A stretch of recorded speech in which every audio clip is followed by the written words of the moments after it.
What's going on, everybody? My name is Adam Vohra. Welcome back to the Finding Purpose podcast. I've been really grateful for everyone who has been listening, who's been reviewing, who's been engaging, both on Instagram, on Apple, Spotify, wherever you consume podcasts. That engagement means so much to me because it allows me to share these stories of amazing people who have settled into their purpose and are now helping others. And we really just want to grow this community.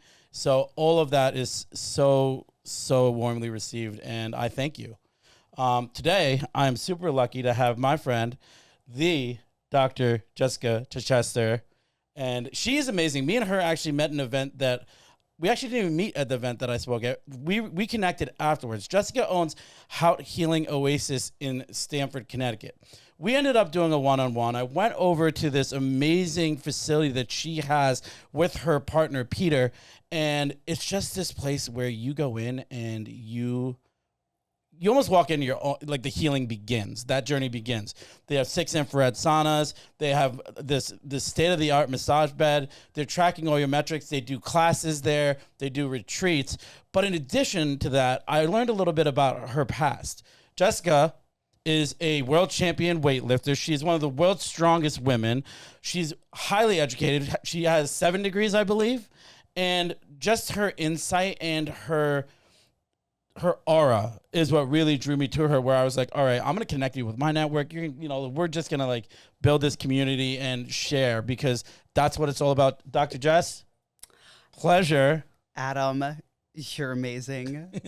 What else could I say? Yeah, it's been really a pleasure to have connected with you. I remember at that event, I just heard you spoke, and just your vulnerability, your story, your passion, all of that really spoke to Peter and me.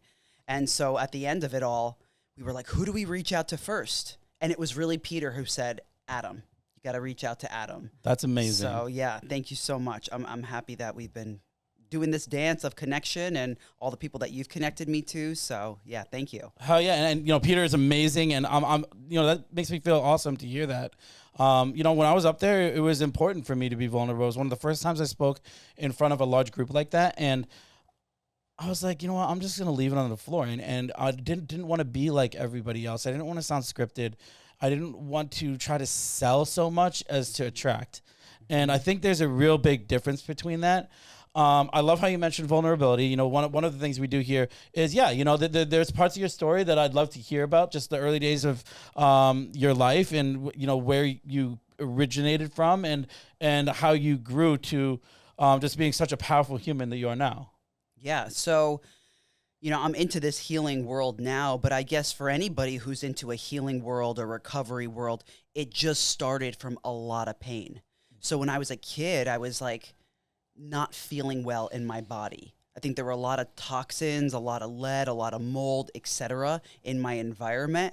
And with that, it was, I was very sick, but then I just had a hard time navigating my own healing journey. So actually, when I was 11 years old, I was committed into a hospital for being suicidal. Okay. And they put me in an adult facility, and I saw the worst things possible happen in that facility. And I said, I need to figure out how to heal myself, because I need to get out of here. I need to get out of here medication free, and I can't be like any of these adults over here. So that's what really started me on the healing journey. And when I was a kid at that age, I struggled with eating disorders. I struggled with, self-mutilation. And it was really until I was like 15, 16 years old, I got my first job at a health food store next to my house. It was like the first health food store in Stamford. And there I learned how to take ownership of my health. I learned about supplements, aromatherapy, healthy eating, yoga, and meditation. And I would go after school to the bookstore and read about quantum science. And I figured out that healing is really an equation. It's not a one-size-fits-all prescription, and that's going to solve everything. And we have to be an active contributor in our own healing. So, I started healing all the eating disorders based on everything that I was learning.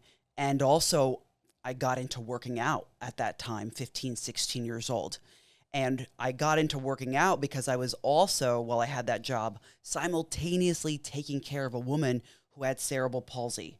She was only 3 years older than me, but she couldn't walk. She couldn't go to the bathroom on her own, this sort of thing. And her mother hires me to help teach her how to roll her wheelchair up the ramp and put away dishes. And then it turned into something more. And I saw this woman, Sarah. She actually lives in Old Greenwich, so I talked to her. And I was like, here I am. I started thinking about my life and thinking, here I am, so self-absorbed. And here's this woman who can't even walk, but she's feeling the joy of her life. Yeah. Like, I need to, again, take ownership of my own life. So she like really encouraged me to, in her own life, to start working out. So I started going to after I was with her, I started going to the gym with my dad, after work, and I started feeling really empowered. And all the bad habits that I had, when I was in high school too, I was dealing with addiction.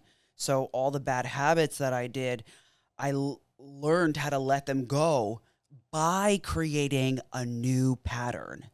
And this was this recipe for success in my life. I really needed discipline. And when we think about discipline in our Western world, we think about like tight and maybe militant and this sort of thing. But self-discipline can be really a lot of fun. Mm-hmm. I mean, think about it. When we have a musician, right, at first learning how to play, let's say, the guitar, yeah, it's work, learning the notes, tuning your ears to it, etc. But once we figure out our flow in whatever the discipline is, even if it's one good habit, oh my gosh, then in our life, we can create music. So that's what happened. The working out, the working at the health food store, the working with Sarah was this template where I just changed my life.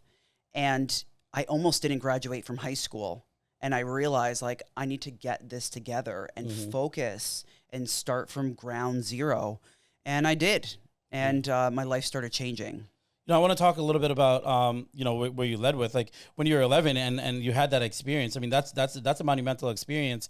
What led to that, and who was the one who initiated? Hey, listen, like let's put her someplace where she could start the healing process, and that was really the beginning of the journey.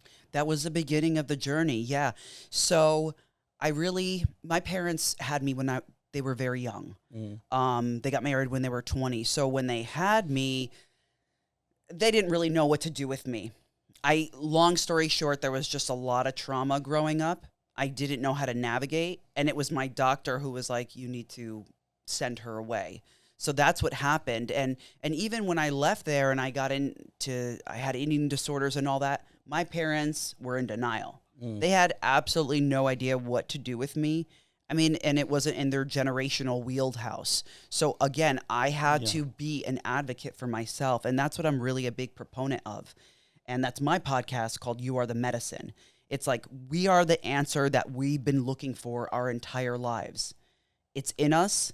It's around us. It's in our environment. It's in the people that we meet and that we connect to. There's all these clues that can lead us into a greater state of healing. So that's when, that really took off for me. Yeah, one of the things that we have in common is we're both in recovery. You said you're from eating disorders and substance abuse, and me obviously from drinking substance abuse as well.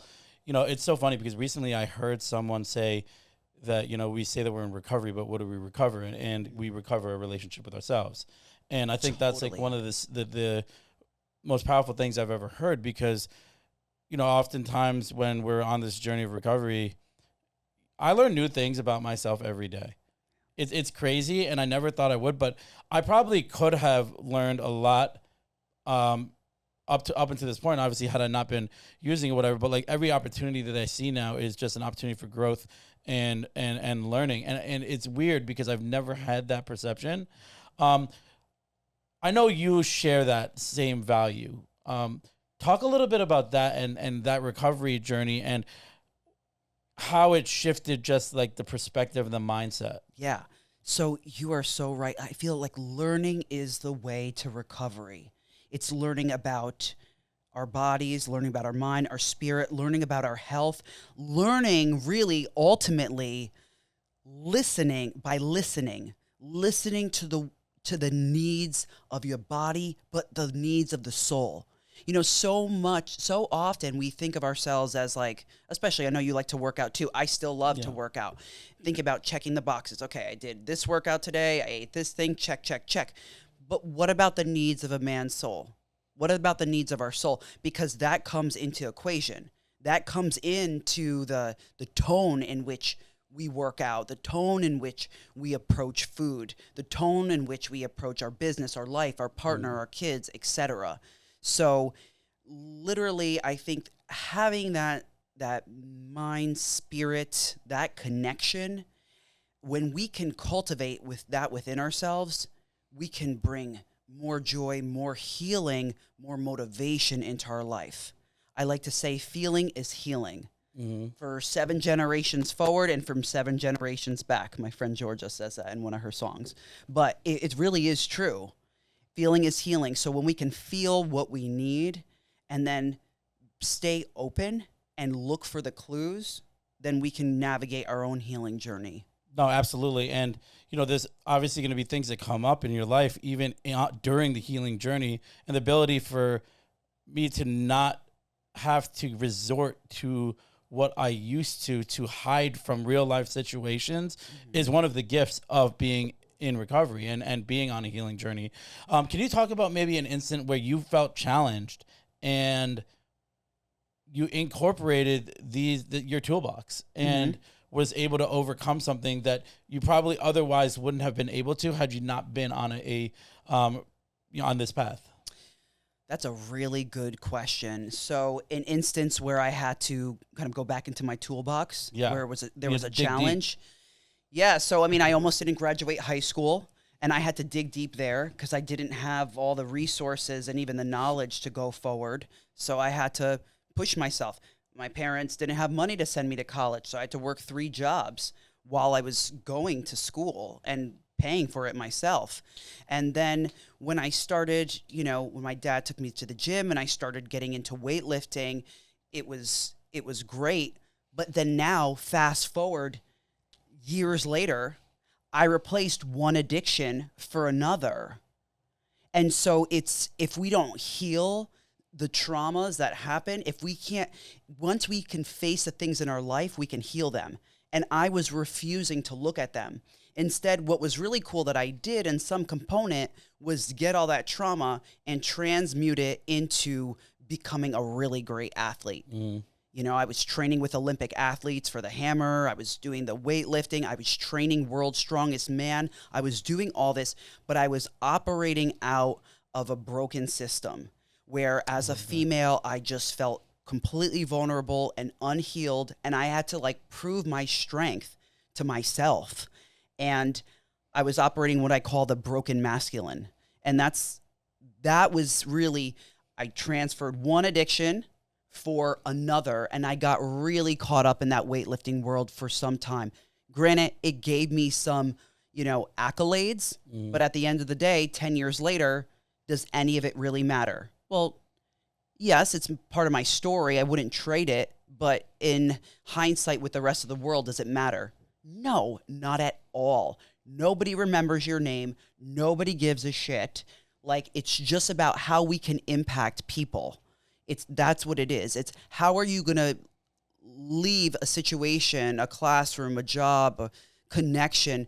How's that person going to feel when they're left, when you leave them? When you leave them, how are you going to build them up? Those are the most important things. So I was forced at the end of my weightlifting career when I was like, I had 300 pounds fall on my face. I had a lot of injuries, and I was going for the world record in the deadlift, which was 600 pounds. At the time, I only weighed 165 pounds. Wow. And I could feel my ego coming up, and I could feel my soul. Like, I was ready to sacrifice myself, ready to kill myself, like kill my health, right? I started at the very end of it, like dabbling into steroids. And I realized that I'm just trading in one addiction for another. I need to not be attached to this. like we shouldn't be attached to anything. We should have love for the things we do and for the people in our lives, but we shouldn't be attached to them. So I had to just leave it at the door, and that was a really big challenge for me. Yeah, I think that's awesome, and I could totally relate to that. Where I had healed on the outside, and what I meant was I jumped into something else and became, maniacal over it. And a lot of times it was work. I became a workaholic, and I would grind, and like, I'm making money, I'm doing this. Everyone sees me.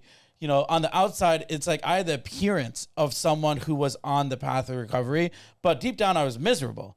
It's like coming home and being alone and, knowing that most of the relationships that I had in my life were really just transactional, quid pro quo, no, surface level relationships, knowing that I was really just fighting the image, of like, hey, like, I'm coming from a dark, like something that caused a lot of triumph. I embarrassed myself, and now I'm like, all right, I got to look good again.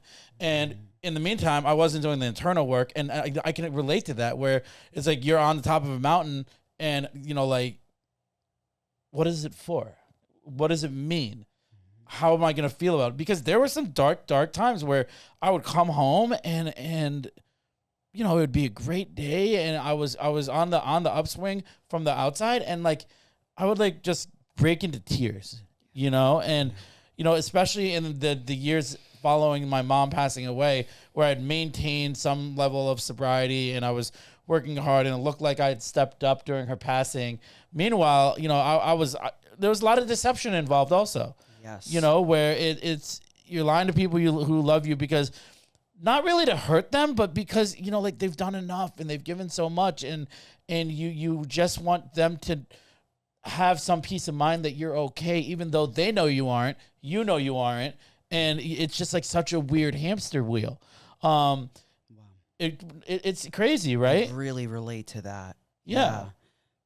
So it sounds like it was like you and me both operating our life like a checklist. That's why what I was talking about before, like doctors, they don't know the needs of a man's soul, right? It's because we are not mechanical.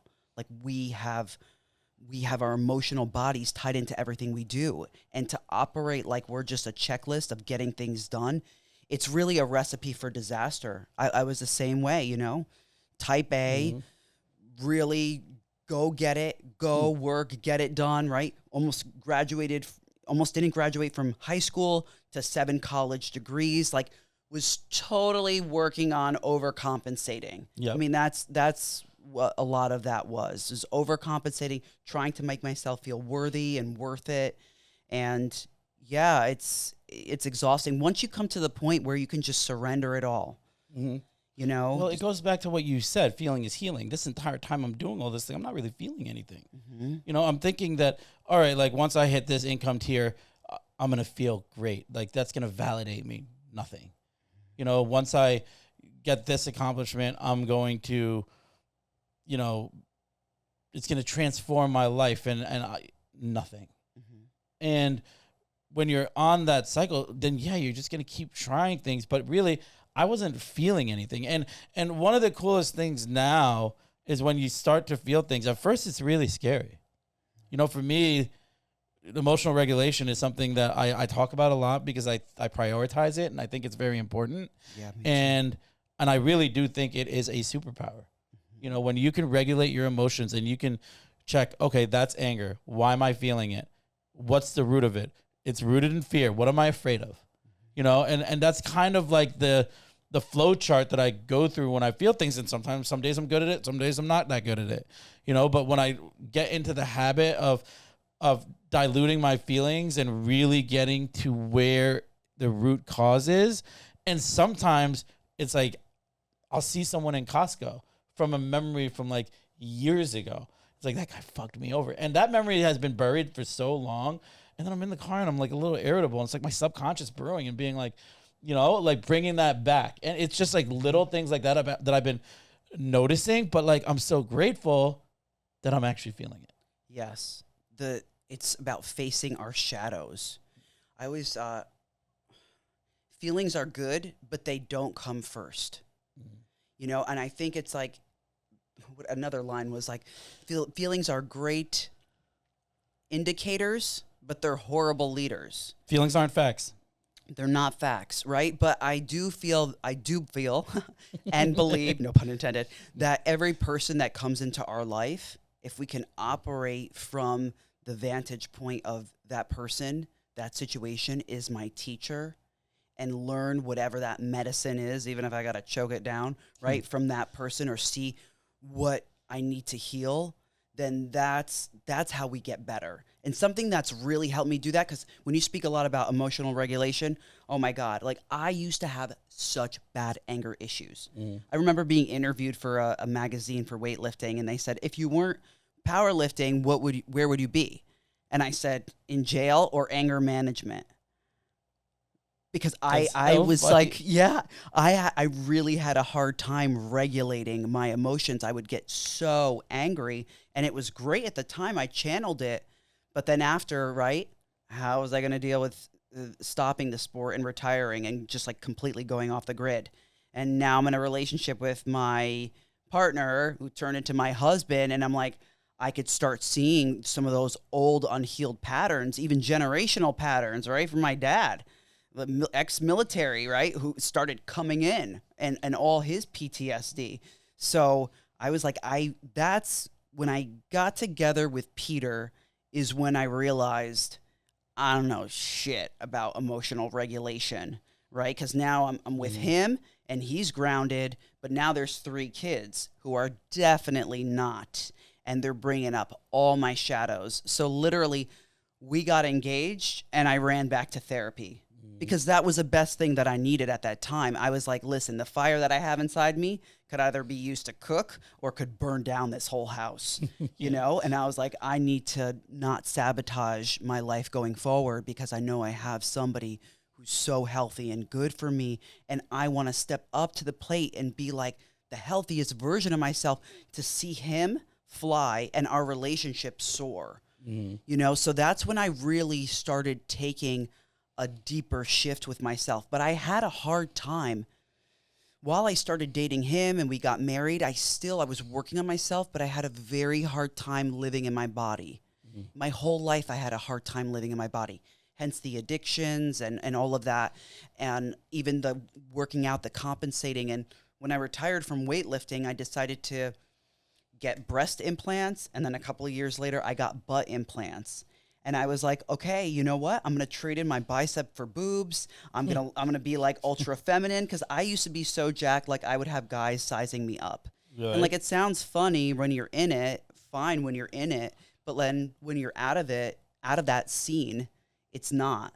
And so I think all the years of fitness modeling, like all of it is very 3D. It really messed with my head. It was almost like a physical rebrand. It was a physical rebrand. I mean, Peter jokes. He was like, I had 3 wives, you know, I had the weightlifter, I had the porn star, I had the, I had like the gymnast. Is funny, you know, 3 wives in 10 years, not bad. But, you know, what really helped me to face everything was when I got the implants, I got so sick. Really? Like when I got the butt implants, I couldn't sit down to take a crap for over a month. Is that like the BBL that everyone's doing? No, it's not just a fat transfer, although that's the most risky surgery that's out there. It's literally, I flew to LA, I went to the Butt King and in Beverly Hills, so he was a reputable doctor. Yeah. You know, and I got my muscles cut like Samson, and I got butt implants, and they ruined me. I couldn't walk up the stairs for over a month.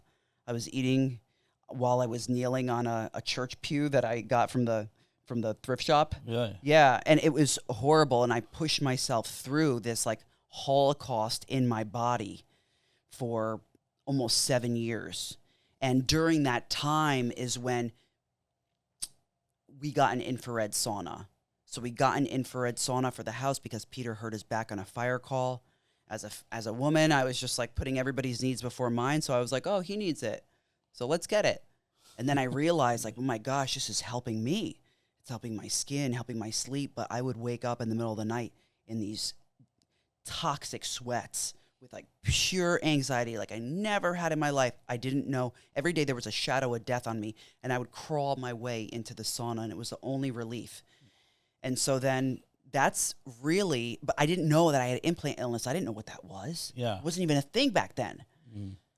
And we opened up our center, in time. We got so inspired by the infrared sauna. We opened up Hout Healing Oasis with just infrared saunas. And then all these What year was this? This was in 2017. We signed the lease. 2018, we opened. So 7 years ago. Yeah. Well, that's wild. I never knew that part about you. Where Oh, yeah. do you think it was just like you felt that, all right, like I'm closing a chapter and now who am I? Yes. That's what I'm saying about good. Yes, exactly. That is exactly what I'm saying about trading in one addiction for another. Just because we change things physically doesn't, just like you said and I said, doesn't mean we change anything internally. Yeah. Right? It's just we're at a circus and we're putting on a different costume. So it's really about doing the inner work. And I started really doing the inner work, like as an adult, dead set, my heart, my soul on this path when we got the infrared sauna. My life started changing. And then when we opened up HHO, then all the other technologies that came to us literally saved my life. So fast forward several years later, I was seeing a naturopath. I had 12 food allergies. I had 4 parasites, leaky gut, autoimmune issues, the shadow of death. I couldn't stop thinking about death. It was like hovering over me. I kept on feeling like I was going to constantly die, but I couldn't tell anything to anybody. Nobody would understand. So I kept on relaying it back to I'm having some sort of mental health crisis. Maybe I'm just overworked because at the same time I was a teacher, and then I am a business owner with the kids and everything. And I started learning more and more, like, this is the implant illness. Yeah. So, yeah, in 2022, only 2.5 years ago, I got explanted.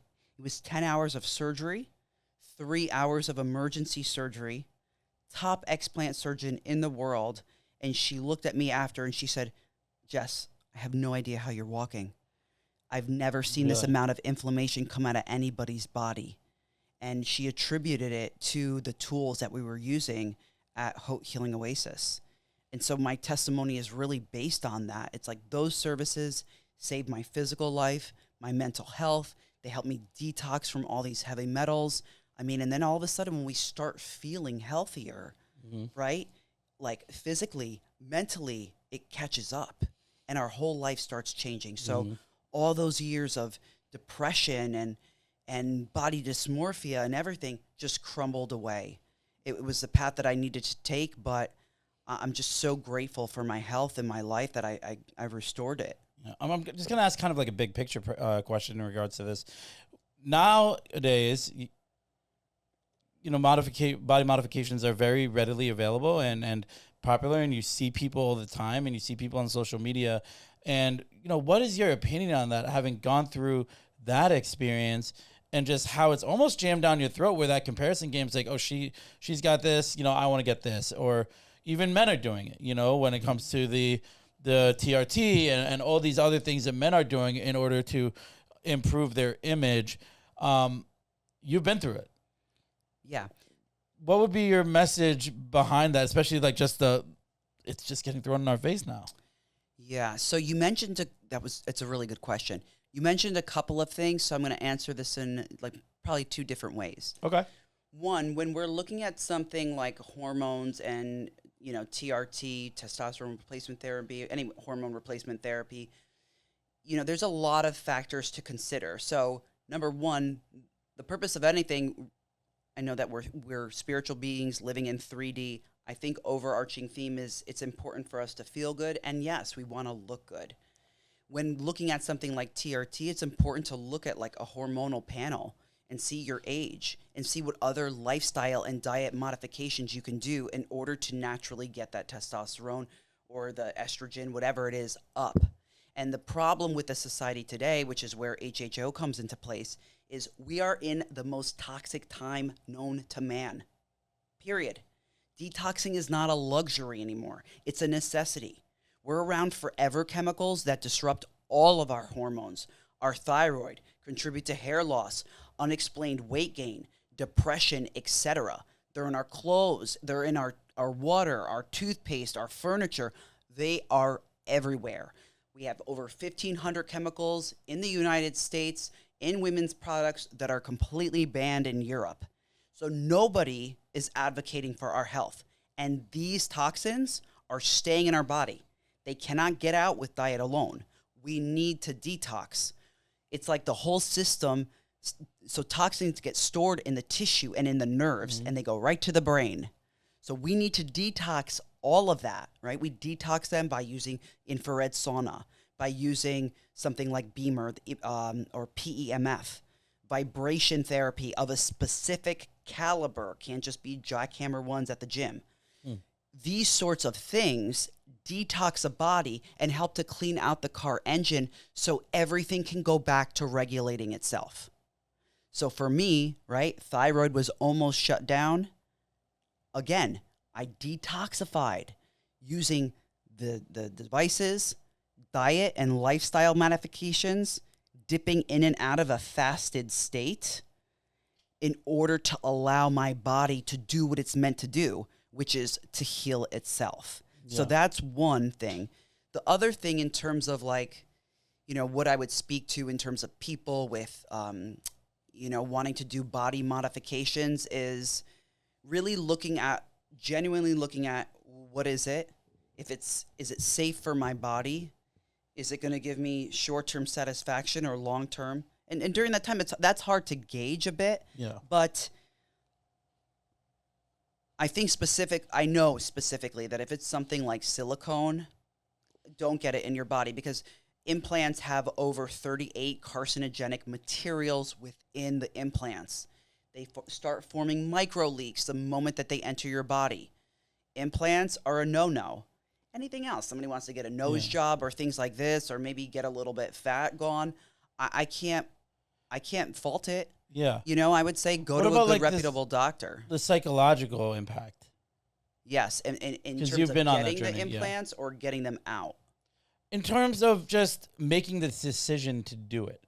I feel like if the motivation is because you want to look like someone else, I don't think that's good enough motivation. No, but I think can you repeat that part again?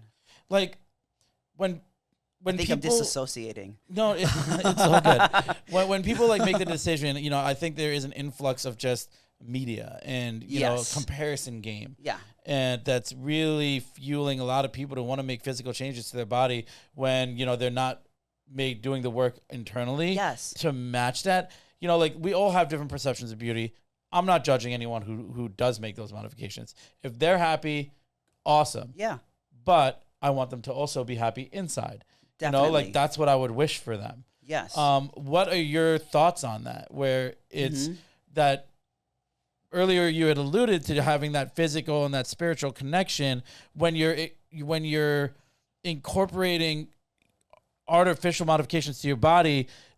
How does that reflect on the modifications you're making internally? Yeah. Like where's that relationship is really what I'm kind of leading at. Yeah. Yeah. I think when we're making such modifications like implants to our body, or like I literally at one point considered taking out a rib because my rib cage was really big and I wanted a smaller waist because I have a short torso, like doing those sorts of things. This is something deeper than what it is. Yeah. And it's really important to look at and to start working on all those things that were left unhealed. The traumas that trauma is not just something that you experience. It could be something that you witnessed. Yeah. Right. And so going into that and really looking at it in terms of, I know that weight loss is a really big thing, and as it should be because the obesity epidemic is going up. But when we can learn about our body, our hormones, make better choices in our home and in our cars, all of that stuff, and reduce our toxic load. And then again, like I said, also learning how to dip in and out of fasting. God, if you dip, then hormone production is going to go up. Your body's going to look better. You're going to start being a fat burning machine. The thing is like people want to look at the outside, like even people, women's beauty products, right? hundreds of dollars for creams. This is ridiculous. If we can clean ourselves from the inside out, just use coconut oil. Get it from friggin' Costco. It's organic. You know what I mean? That's all we really need. So I think it's important, yes, looking at how we want to look, how we want to be, but then diving one step deeper. This is where knowledge is power. Diving one step deeper and looking at what can I do to support my wellness now. So learning about fasting. So fasting really helped me to heal. So being able to metabolically switch. Can I go into this a little bit? Yeah. Okay, so we are overfed. We are over fucking fed. Okay, this whole breakfast is the most important meal of the day. It was a campaign that came from Kellogg's. It's not. It's a lie. So we are eating 3-6 times a day, and especially as we get older, we're just not giving our body time and our digestive system time to relax and to shed off all the zombie old toxic cells. So instead, we're stacking and stacking and stacking food, and we're creating ourselves to be more insulin resistant. So sugar comes in, we just store it as fat. More sugar comes in, we store it as fat. Even too much protein, store it as fat. So we need to be able to metabolically switch to becoming like we're fed, and then we go into a fasted state. And when we're in a fasting state could be anywhere from 13 hours to plus, right? When we're in a fasted state, then all of a sudden our body can start producing more ketones, which wakes up our brain, makes us clearer. We then start to become a fat burning machine, and you'll see your skin get better, sleep get better. Men who fast 1 day a week for 24 hours, just even that one time, increase your testosterone by 500%. You're increasing your growth hormone. It's something like in the thousands % over. By fasting for 24 hours. By fasting for 24 hours. Now, I'm not to say right now that like if you're somebody who eats 6 meals a day, then just start and fast for 24 hours. No. Think about what was the last meal you ate, and now count the time and wait 13 hours. And do that for a week. And then maybe the next week you go to 15 hours. Yeah. Okay? And just start pushing back your breakfast window. And that's how we start getting into that more fat burning process in our body. So, yeah, all this Ozempic, this is what I'm talking about. This is just, this is eating away at muscle. It's creating loose skin. We want to make ourselves a muscle building, fat burning machine. And that's really not just aesthetically, that's good for every organ in our body. Well, it's so funny because someone like you and what you and Peter do, like, there's a lot of pushback. Obviously, like, you're pushing back against pharmaceutical companies. You're pushing back, like, the community that you have is amazing. And I know there's a lot of people who are totally immersed in it as well. But there's so much against it where, like, I feel like the population will be still trending as unhealthy because of that. So here's the thing, Adam. You bring up a good point, but I'm not. This is the difference. In a world where it's so, like, this up or down, yes or no, black or white, whatever this extreme is, I'm not fighting against this pharmaceutical company. Yeah. With the devices that we have, right? If somebody's on medication, maybe it's for a certain issue, and at some point, once your body starts healing itself, you can get off of it. I don't know. I'm not your doctor, right? But it's an adjunct to anything that you're doing. So let's say you are taking a pharmaceutical. Yeah. By using some of the services we have, it's going to increase your absorption by 30%. Yeah.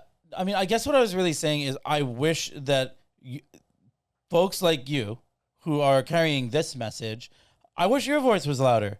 Like, that's really what I'm saying. Like, you know, like, because more people need to know about what you're doing and what you're offering and just the different approaches that you can take towards your health. And it's so funny because, you know, I was working at a gym and, you know, I wanted to work with a personal trainer. I remember talking to a personal trainer. One of them was like, hey, I can beat you down and make you look good, but you're going to feel like shit. Oh, yeah. And he was like, I'll make you shredded, bro, but you're going to feel like shit. And then another trainer was like, listen, like, I'm going to help you how to move. I'm going to teach you functional movement. We're going to work on your diet. We're going to do all these things. I'm not at the age where I need to be lifting like 5,000 pounds. And, you know, I'm not trying to pick up girls over in, you know, Mykonos or whatever. You know, I'm just trying to live here. You know, I'm just trying to feel good, live longer, stay healthy, and just be productive and functional. You know, and I think that's just a dramatic shift both in my mindset where, yeah, my aesthetics were on the top of the priority list. Now it's just like, I want to be efficient with my life, you know, and I want to live long, and I want to feel good both mentally, physically, spiritually, emotionally. Yeah. And fitness plays a role in that recipe, but there's so many other components to that for me. Totally. And when and I think we want to, overarching thing, we want to feel good in all of this. I still want to look good, right? I want to have that a part of the equation. I feel like a lot of people do, and why not, right? But the thing is, there needs to be a balance, and we can look the best ever. Like even when I got the implants, I could look, quote unquote, absolutely incredible. But if I'm not working on my spirit, on my mental health, on my spiritual connection, I mean, then it's all for shit. Mm-hmm. So I just remember God, when I was weightlifting and I was really strong and built, I still thought I was fat. You know, like that's a problem. Like that. Yeah. And then when I had the implants, it was like, it still wasn't good enough. Nothing was ever good enough. And until I had really, when I was sick and I was just calling out to God and I was meditating and I was praying and I was really seeking God in my life, like that's the thing that changed me. And I guess I had to go through that because no matter where I was always unhappy with myself. And, you know, getting the explant gave me a new lease on my life. Yeah. And actually getting the explant, people talk about, oh, when you get the explant, women talk about when you explant, you'll feel so good. I felt horrible. I was out of work for almost a couple of years before and then after as a teacher. I was so sick. I was leaning into all the services at HHO. I felt like it was just God wrapping himself around me. And then literally in December, I got over 1 billion stem cells. I went to Mexico. I did a procedure that was highly illegal in the United States because everything was degenerative. You know, between the toxic load and all the years of weightlifting, like I lost 2 inches on my body. I'm 41 years old. I lost 2 inches. Really? Yeah, and if I was 60 years old, I would have replaced both of my hips. I had torn hamstrings, torn knees, arthritis in my shoulders, bone pushing out in my hips, all of this. And the procedure in Mexico really helped me. Like, I love that lab. If I didn't have my center, I would go down in there and work for them. Really? Because I really believe in what they do. That's so awesome. Yeah. And so the body wants to heal itself. Like I said, it just needs to be given the proper support. But we need to, it's not just about the body. We have to do the mental work. We have to do the spiritual work. We have to cut out the toxic people, the toxic load, the toxic self-sabotaging decisions that are around us, and really find the joy and healing. That's when real healing happens, when we can embrace it with a sense of, okay, it might fall over and be a mess with this, but I know that it's one step closer to my healing. Yeah. And just to have that hope is really important. And to self-love is something that we really need. And think about it. As a culture, we've been taught from birth not to love ourselves. Mm-hmm. Think about Disney, right?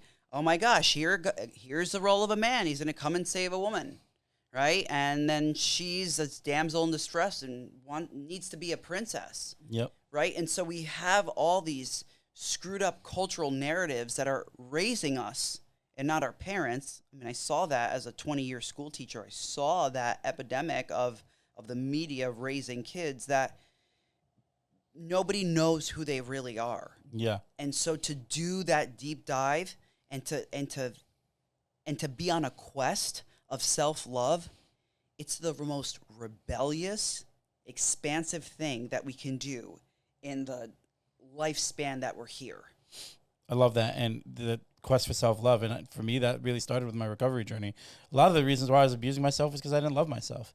And I think I was talking to my friend Sean, and we were talking about this Ed Milet quote where he's talked about the beginning of this journey is really just keeping promises to yourself in the beginning. And I love this when Ed Milet goes in and talks about it. And I'm just going to share a little bit about it because that's something that I incorporated really early on in my recovery journey, where it was like keeping little promises to myself, whether it was making my bed, brushing my teeth, going outside and getting fresh air, not looking at my phone. Like these little things, making my bed, it was like the biggest promise that I tried to work on.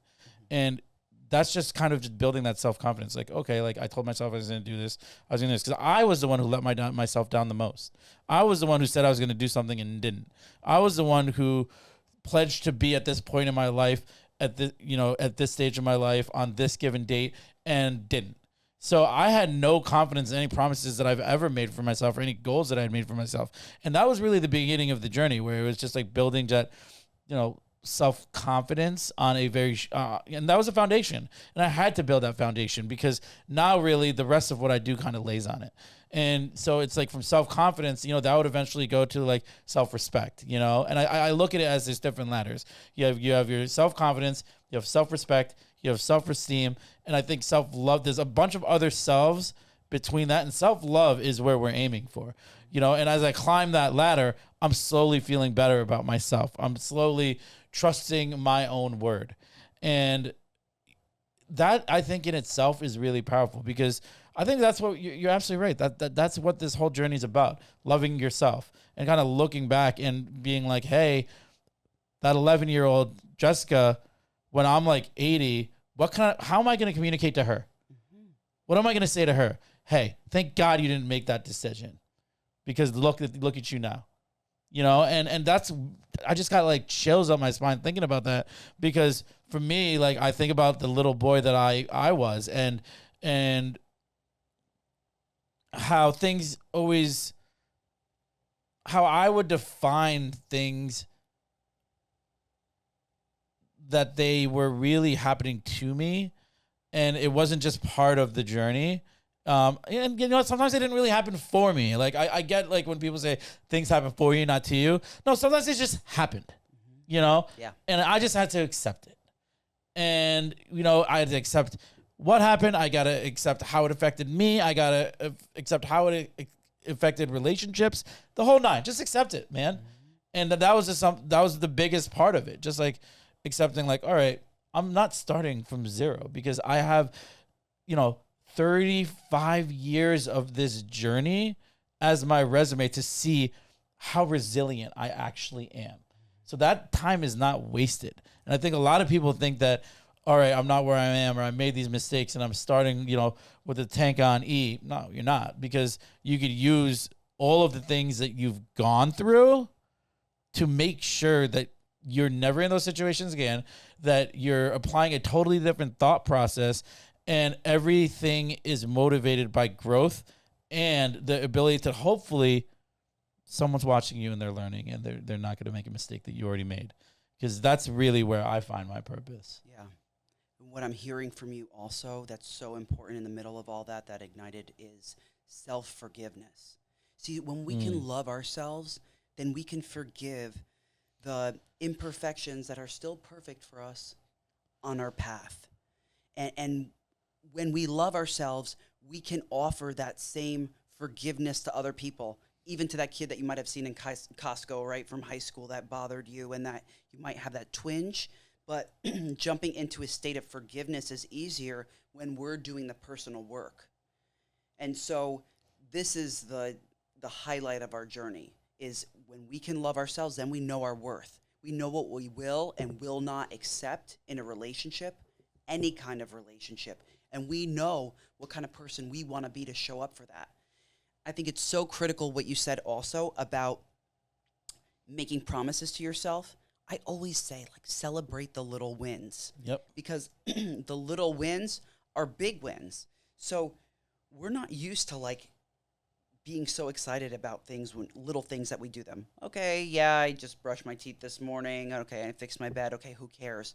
But these are like all little big wins that as we're doing them, or even after we do them, we should mentally and emotionally celebrate. See, because when we can love ourselves more, then we operate from this like cheerleader posture, Yeah. where we're always our inner cheerleader, even if we're having a bad day, is still cheering us on. And then by the end of the day, we can see, or even during the day, we can see all the different things that have been working out for us, and to operate from a state of gratitude. Yep. Even if everything is falling out apart, operating from a state of gratitude. I mean, I put so much money into the implants, into my health, into the demise of my health. I almost went bankrupt.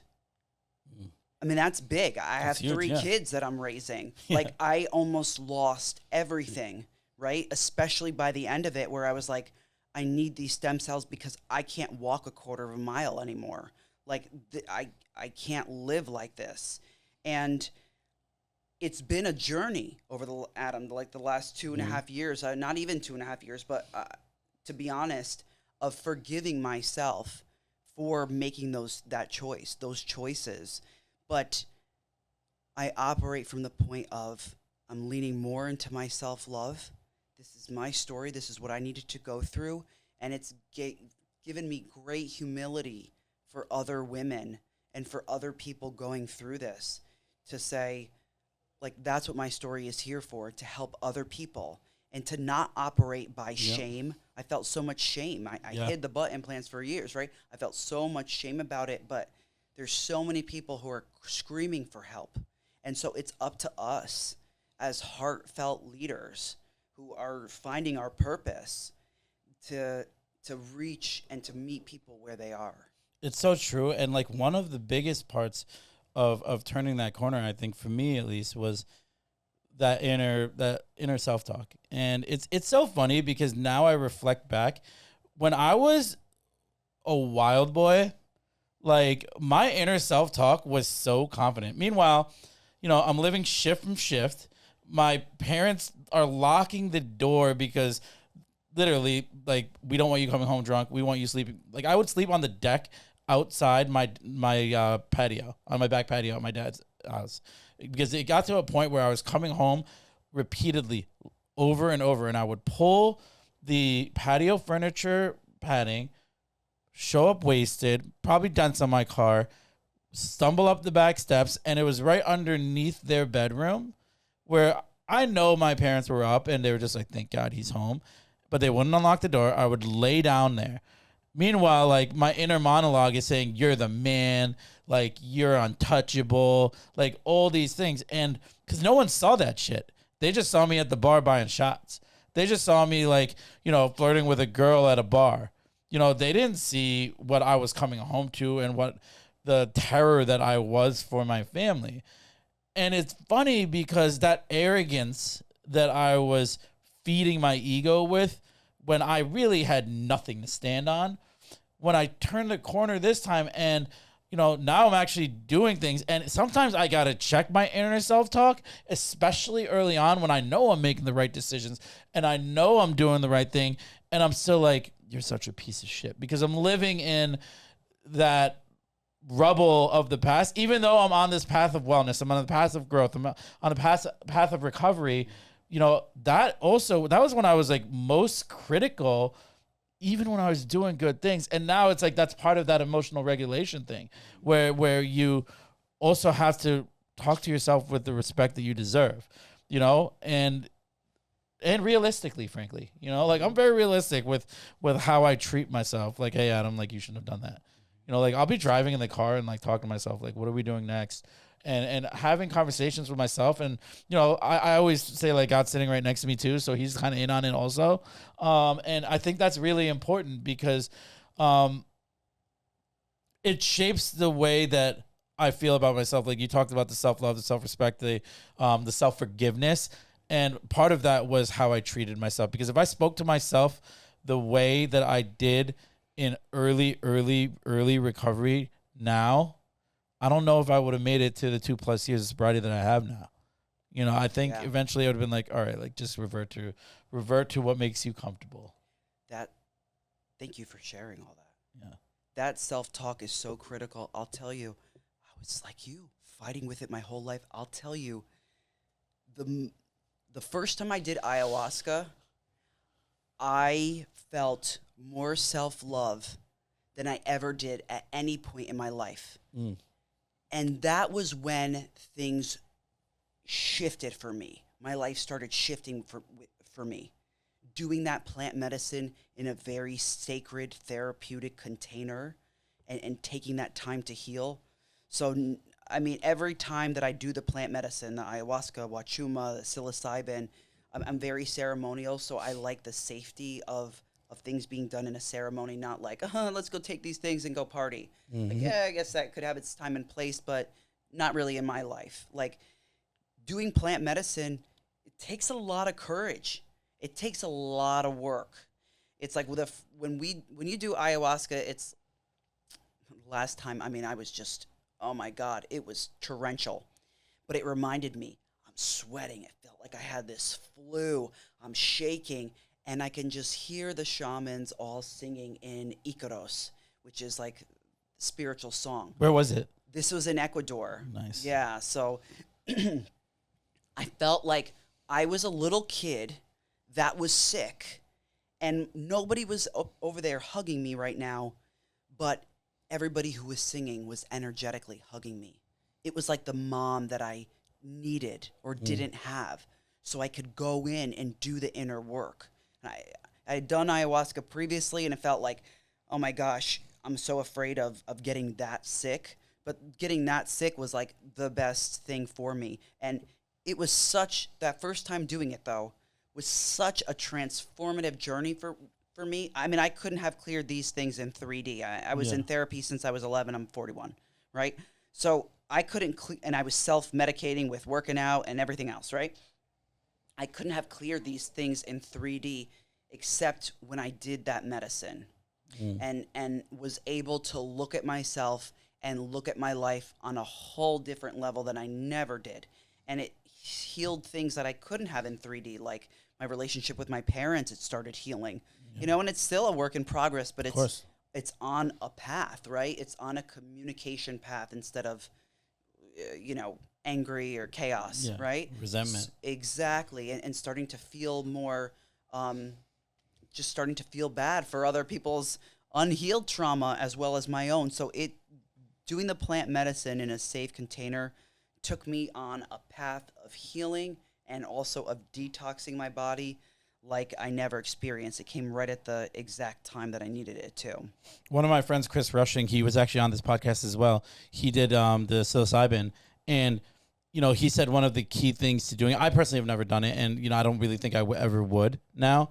But like he said, one of the key things that he had to do was make sure that you go into it with the intent of resolving something, and you're in that mindset. And when he did it, he said it was like super transformational. He was going through a rough divorce, and he came out of it just knowing that like his purpose is to be the best father that he can be. And to this day, I think he described it as a complete ego deflator. He was like, it came out of it, and it was like my ego had physically been removed from my body, and now I was in a place where I could actually serve others. And I was like, dude, that sounds like awesome, because I don't think I would have liked former you, which is kind of crazy. Like when you think about like how transformational these plants and medicines can be for folks who go into it with just the intent of just like healing and growth and love, and one of the things that I did want to talk to you about, something that you overcame. I know you shared with me that you were dyslexic, and I really want to touch upon that because I think that's super relatable to my audience and to honestly anybody who's anybody who might have any type of learning disorder. And I think it's super inspiring that you went from being dyslexic to holding 7 degrees and having a DR in front of your name. That's such a powerful story.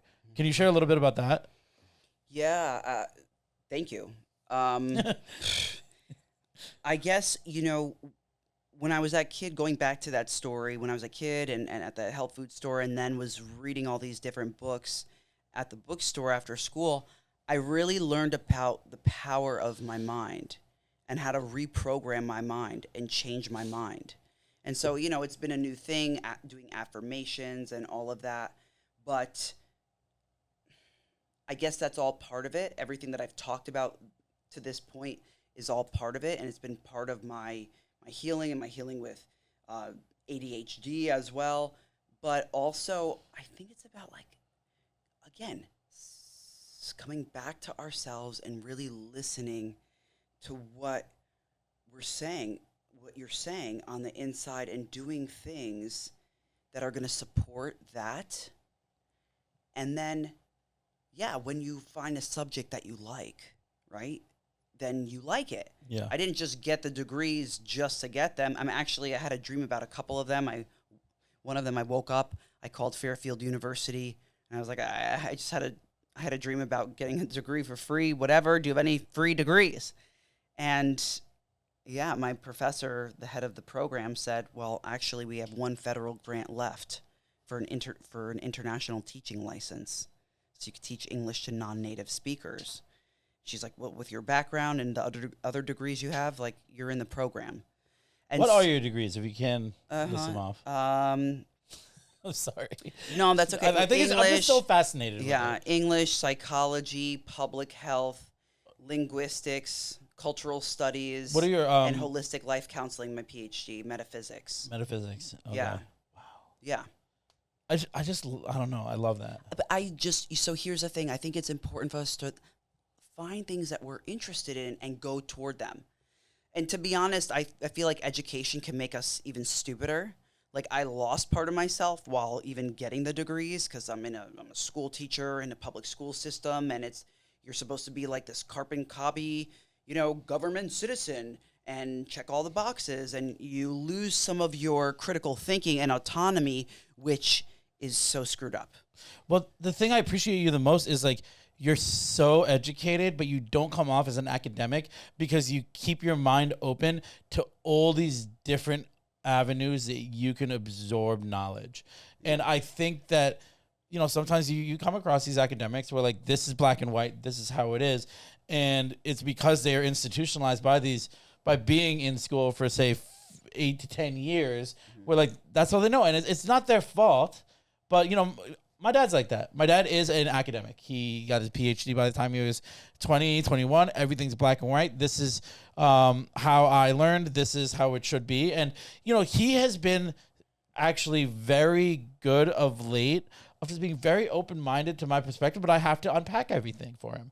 And I don't have a problem doing that now, because now I know how to communicate with him where he can understand me and I can understand him. But, the way you carry yourself, it's just like, boom, that's like a power box of knowledge right there on top of your shoulders. But you speak and you communicate in a way where it's just fascinating to see how many people you can reach, and what you're talking about. And I love that. Well, thank you. I feel, probably because I feel like I don't know shit. I really do. I feel like the more that I learn, the less that I know, and everything is always changing. So we need to just stay up on learning. And like, I actually really love people. I love learning about people. So you can't learn that in a book. And you have to stay open. When you're, like, interested in people, Yeah. right? You got to stay open to seeing how that person ticks. What's going on? How can I meet that person where they are? How can I get that person to feel more comfortable and open up, and how can I help them cultivate all the gifts that they have inside of them that they don't even know, but I could see. I kind of get off on that. Yeah. And I really do. And I guess my first real practice with that was with my husband. Yeah. I was like, here's a great guy. He doesn't even know how good he is. But, like, imagine if I could fan certain feathers, how much more could he grow and just become who he's meant to be? So I think when you're interested in people and you also operate under an open mind, but the premise of, I don't know shit. Yeah. And I have to keep myself open to learning, then you're just going to keep on learning. Yeah. So even when I was at school, I was teaching middle school for almost 20 years. I would say to my kids, first day of school, I'm like, I'm your teacher, but you're my teacher too. Yeah. And I love that. you need to bring who you are into the classroom. Otherwise, it's not going to be an even exchange. right? I'm supposed to learn at least one thing from all of you each hour. At least one thing, because I only had them for an hour, then they would switch classes. Because it's that energy that fuels even my ideas for what do I teach them. And so I have to go keep looking. Yeah. And how best to communicate what you want them to know. Exactly. You know, like people learn in different ways. And I love how you said that you're just a student of people, you know, and so am I. And I think that's why we get along so well, because I love meeting new people and understanding what makes them tick and understanding, you know, what they've been through. And I think by hearing other people's stories, it makes it gives me, hearing other people's stories helps me come to terms with mine. Yes. Where it's like, all right, I need to check myself for a second, take a teaspoon of humility for a second, because there's someone else who's suffering more than I am that I could actually be of service to them. Yeah. And for me, that took so long to figure out because it was all led by ego. You know, I want to talk about that a little bit. It's like the relationship between ego and healing. And I don't really think they can sit in the same room. You either need to commit yourself to one or the other. Are you going to commit yourself only to yourself? Or are you going to commit yourself to healing and helping and growing? What are your thoughts there? Yeah, so ego death could be scary, right? With your friend with the psilocybin, or me with the ayahuasca journey, right? We operate under a false narrative that says we're in control, and we need to operate like we are under control. Yeah, that we're in control. We need to operate like we are in control, and we're not. We're not in control of anything. Yeah. You know, even as a teacher, thought, okay, this is a safe job and I'm never going to get fired, which thank God I never did, but, you know, but nothing is safe. So this is why a spiritual practice is absolutely paramount. Like, it's a non-negotiable, because when we have that, we can just lean into surrendering.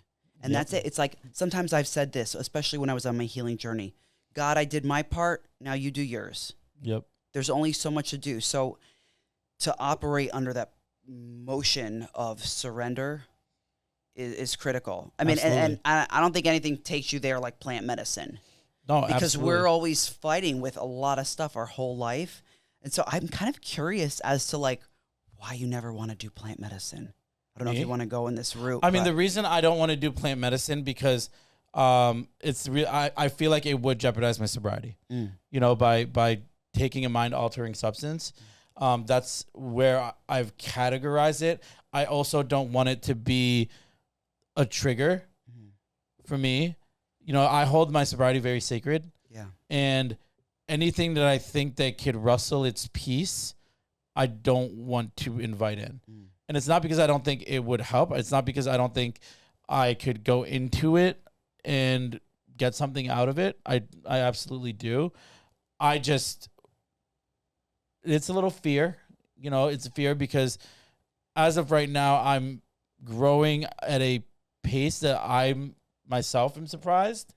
And I don't really feel I need it right now. That's fair. But there is fear involved where it's like, is it a conflict of interest? You know, I do work a 12-step program. You know, I'm sure if my sponsor is a big part of my inner circle and guidance. And, you know, I've never actually discussed it with him, but given the way he runs his program, I'm pretty sure he'd probably advise not otherwise, and I would have to reset my date. Yeah. And I hold that date really dear. Yes. Yeah. Well, that all makes sense. I think that's all very valid points. Yeah. You know, my son's in recovery too, and he could never, you know, as of right now, he could never go near it, you know. I think it's interesting, though, to see how different cultures approach plant medicine. So that the history of it and how it's been even used for thousands of years with indigenous people, and it's a very sacred thing. It's not an easy route. Even you don't just go and take a couple ayahuasca and that's it. Usually the taita, that's what they call a shaman. I mean, he's talking for like a couple of hours before you even get there. Really? Right? Preparing you and all of this. Like, it's very serious spiritual sacred thing. Even the next morning, it was like a 4-hour ceremony to come out of it, of cleansing and everything, and him telling stories. But then even when we look at the science now, like neurologically, it opens up different pathways in the brain. So for me, microdosing mushrooms, I never realized how depressed I was until I started microdosing mushrooms. Really? Just a little bit. And I'll tell you, I don't want to do mushrooms like that. Like, this is not like, okay, here's a weekend and let's go do plant medicine. Like, again, it takes a lot of work. It takes a lot of mental, spiritual work. You need to make sure that you're in a safe space mentally, physically, emotionally. The people around you are going to hold space for you because you're very vulnerable. Yeah. But microdosing mushrooms did more for my mental health than all the years of therapy combined.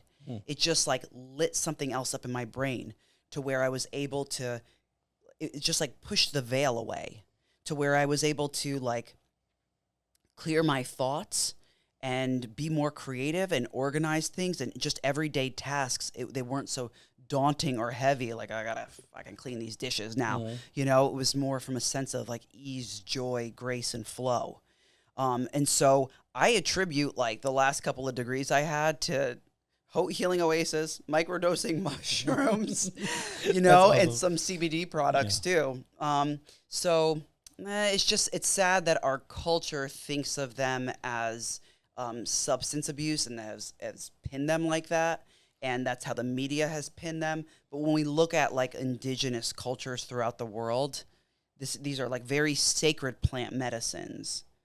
Yeah, I totally get where you're coming from. Yeah. And I do think they're useful. But I know for this guy over here, if I microdose mushrooms, I'm going to the bar and I'm going to buy some Coke and I'm going to do some crazy shit. Yeah. And because that's how I'm wired. Mm-hmm. And, you know, like there were so many times in the past where I was like,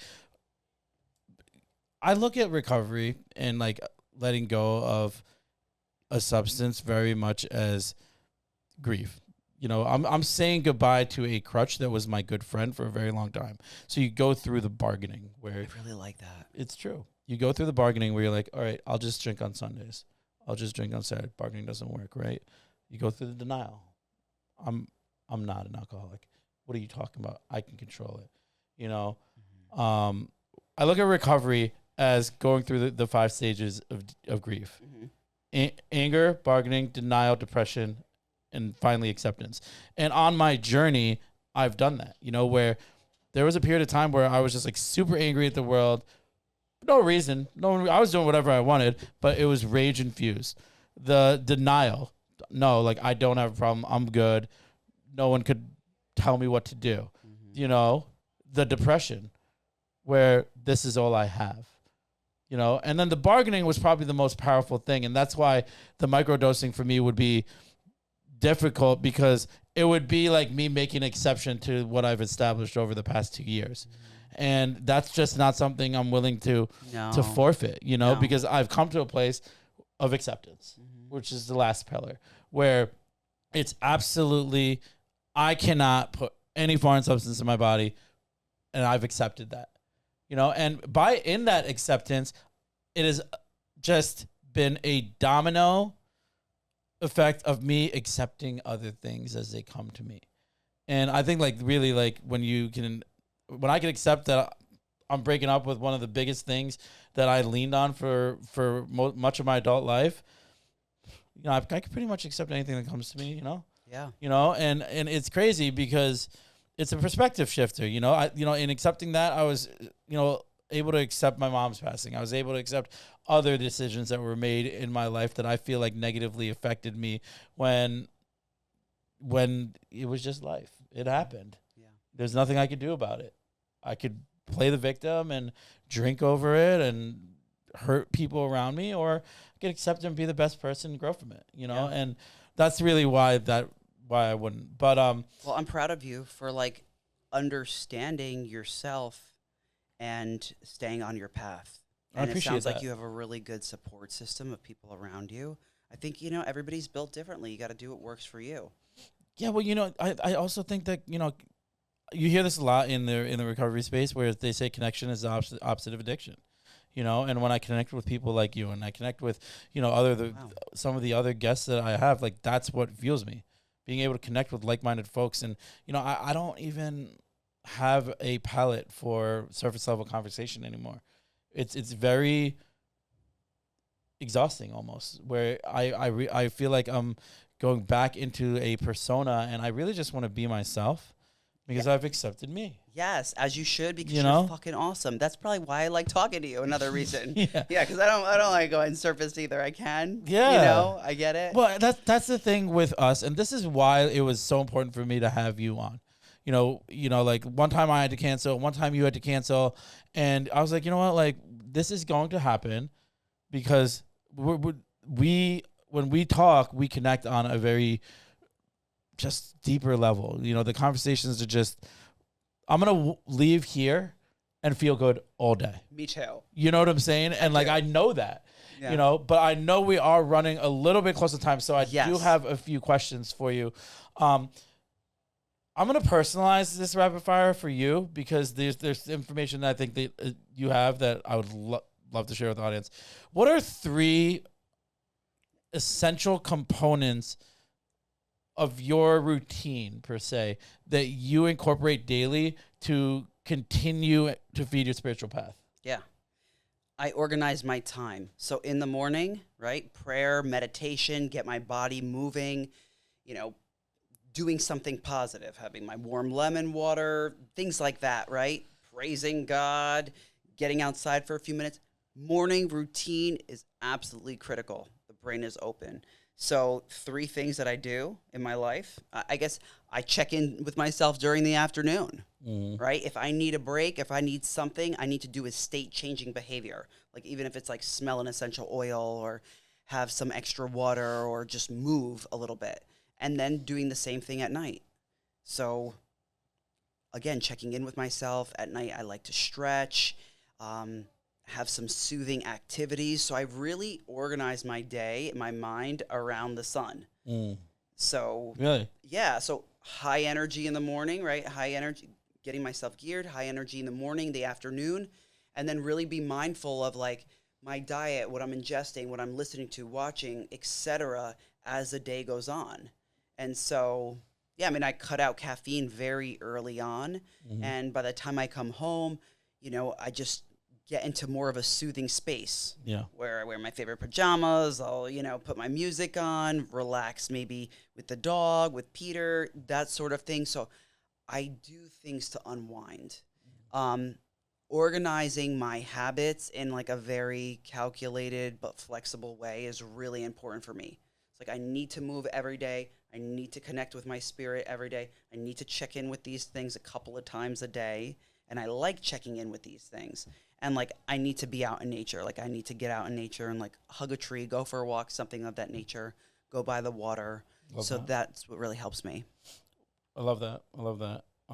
What advice would you give to someone who is on the journey of finding their purpose who feels lost? Yeah. Go in and look within. So we want to find who we are, then we need to go within to find that. So whatever way is first calling to you, whether it's prayer, meditation, reading some good books, keeping your mind filled with healthy things, learning how to navigate feeding your mind and your soul. So, yeah, and then having good relationships. So those positive things can come out there too. Love that. Dr. Jessica. Yes. Will you please tell my audience how they can get in touch with you, what projects you're currently working on, and you know, obviously they can reach out to me as well, and I can connect you with. But sounds good. Well, thank you so much, everybody. I'm Dr. Jessica Chichester. You can find me at Hout Healing Oasis, the Whole Body Wellness Center in Harbor Point, Stamford, Connecticut. And you can find us on Instagram and TikTok, Hout Healing Oasis. You can also find us on YouTube, same thing. I have a podcast there called You Are the Medicine. And we also do the plant medicine retreats. So once you go on our website, houthealingoasis.com, or on our Instagram, you can see the link in a bio. We have a lot of different events. I also do energy work. And we also do the plant medicine retreats to Ecuador. So next one is February 2025. Nice. And yeah, I'd love to connect with you. That's how you find me. Awesome, folks. Thank you so much for listening. I can obviously connect you with Jessica as well. If you like this episode, I really encourage you to rate, review it, engage in it, engage with me, engage with Jessica, and let's continue to build this community. Thank you so much. And special thanks to my producer, Tyler, from Pod Populi. He's the man. You're the best, Adam. Yeah. Thank you.